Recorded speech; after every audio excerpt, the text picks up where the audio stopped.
izin tanya Pak, terkait usahanya UMKM-nya apa panjenengan? UMKM-nya itu dalam bentuk makanan, yaitu lumpia basah, dan namanya sendiri dari nama saya sendiri, jadinya lumpia basah Bang Gusti. Oke. Kenapa pilih lumpia basah gitu? Padahal pilihan aneka jajanan kan banyak. Kenapa usahanya milih lumpia basah gitu Pak? Oke, karena yang pertama dulu kan saya tinggal di Bekasi. Nah, saya sering makan lumpia basah itu di Bekasi, daerah saya di Jawa Barat. Nah, karena saya semenjak di kuliah di sini agak susah cari lumpia basah di Solo, makanya dari itu saya bawa makanan Jawa Barat untuk datang ke sini gitu, untuk membuka makanan lumpia basah tersebut. Berarti ini yang pertama ya Pak. Di sini belum ada lumpia basah ya selain punya nih sampean. Kalau untuk yang sebelumnya tahun awal saya jualan, iya pertama. Tapi semenjak saya udah jualan lumpia basah udah banyak yang jualan. Udah banyak yang. Selanjutnya untuk segmen pasarnya, kira-kira siapa aja sih? Kalau untuk segmen pasarnya terkait di sini saya sendiri, yang pertama yaitu mungkin bisa dari anak kecil kayak anak SD, SMP, SMA, mahasiswa. Tapi untuk segmentasi sendiri sekarang yang saya incar itu anak-anak mahasiswa, anak-anak SMA, orang-orang pekerja. Kalau mayoritas biasanya sehari itu yang paling banyak beli itu dari mahasiswa atau anak SMK atau siapa Pak?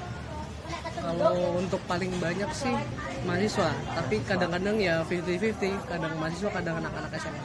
Anak-anak SMA juga lumayan banyak ya. Selanjutnya untuk bahan baku dari lumpia basah Gusti ini memerlukan bahan baku apa aja sih? Untuk bahan baku lumpia basah sendiri ada beberapa ya. Yang pertama ada telur, ada toge, ada lengkuas, ada bumbu dapur, segala macam. Itu yang paling intinya sih Bahan bakunya di situ. ya. Kalau untuk bahan baku penolongnya Pak, BOP-nya kira-kira apa aja? Kalau bahan Variannya? baku penolong variannya itu ada sosis, ada bakso, ada ayam, ada keju gitu. Untuk bahan baku penolong. Untuk harganya berkisar berapa Pak untuk harganya? Untuk harganya sendiri lumpia basah ini dari sekitar harga 8.000 sampai 15.000. 8.000 itu yang rasa 8.000 itu untuk yang original, yang biasa, dan yang 15.000 yang komplit spesial.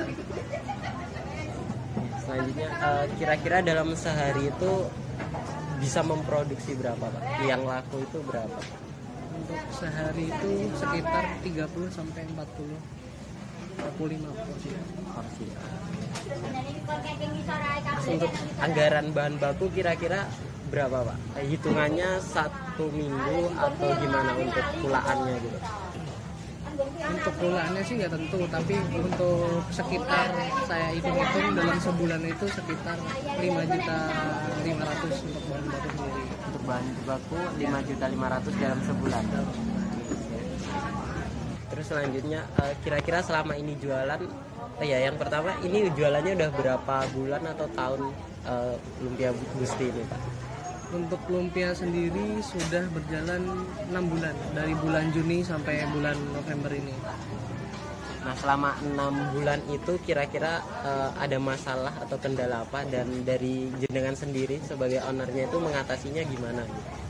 Mungkin kendala yang pertama yaitu bahan baku ya. Mungkin bahan baku saya selama 1 sampai 3 bulan awal itu agak susah carinya, karena nggak semua bahan baku yang ada di sini sesuai dengan bahan baku yang ada di Jawa Barat gitu untuk makanan khas daerah tersebut. Terus yang kedua mungkin kendalanya di musim ya, karena sekarang musim hujan, jadi orang-orang tuh agak menurun untuk keluar dan jajan gitu kalau di musim hujan.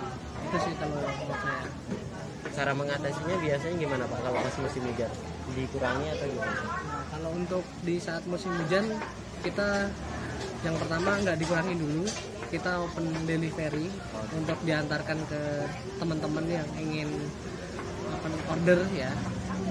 Nah, kita antar sampai kos tanpa biaya di area Radul Masaid. Nah, kalau misal tidak ada penurunan, itu tetap kita target segitu, kalau misalnya ada penurunan baru kita kurangi. Akhir-akhir ini kan ada kenaikan BBM ya Pak, otomatis beberapa harga pasar juga naik. Nah dari lumpia basah sendiri adakah bahan baku yang naik sehabis naiknya BBM kemarin gitu? Jelas tentu ada.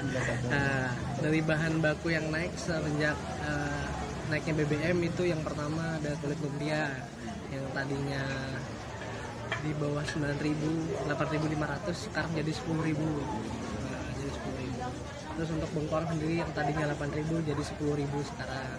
Yang tadinya tongkinya harga 9.000 sekarang jadi 11 sampai 12.000. Itu sih. Berarti setelah kenaikan ini belinya tetap di tempat yang sama Pak? Atau ada solusi lain, alternatif lain? Atau masih sama kayak sebelum naik juga belinya? Untuk belinya sendiri tetap yang tempat yang sama karena udah percaya sama customer juga. Terus cara pemasaran dari jenengan sendiri untuk lumpia basah ini lewat apa aja Pak? Untuk pemasaran saya sendiri lewat media langsung ya, seperti kita buka stand, terus media online seperti Instagram, WhatsApp, dan insya Allah untuk kedepannya akan membuka seperti GoFood dan Shopee Food. Mungkin kedepannya insya Allah seperti itu. Ini kan ini juga mahasiswa ya. Nah mungkin kita kan dari anak-anak MBS ada semangat sendiri gitu biar mahasiswa itu bisa berani berusaha, berani jualan juga gitu, nggak harus akademik gitu. Mungkin ada yang ingin disampaikan dari Mas Gusti. Mungkin kalau usaha sendiri balik lagi ke teman-teman, kalau emang niatnya mau usaha ya gak usah mikir model berapa, bagaimana caranya. Kalau mau belajar tinggal sharing-sharing aja ke teman-teman yang udah punya usaha, nanti kasih tahu. Nah mungkin dari saya pesannya kalau mau usaha itu ya udah jalanin aja. Nanti kalau nggak tahu apa bagaimananya itu belajar sambil jalan. Misal nggak bisa kontennya nanti belajar sambil jalan, nggak bisa marketingnya nanti belajar sambil jalan. Semuanya belajar karena usaha itu semuanya belajar. Nggak ada usaha yang nggak belajar. Karena usaha itu kayak kita seperti ingin kuliah. Kuliah kan untuk belajar, nah usaha juga untuk belajar. Gak ada yang langsung jadi besar itu ada. Mungkin itu sih kalau dari saya. Pokoknya harus belajar, Pak. Semangat. Oke siap. Terima kasih Mas Gusti.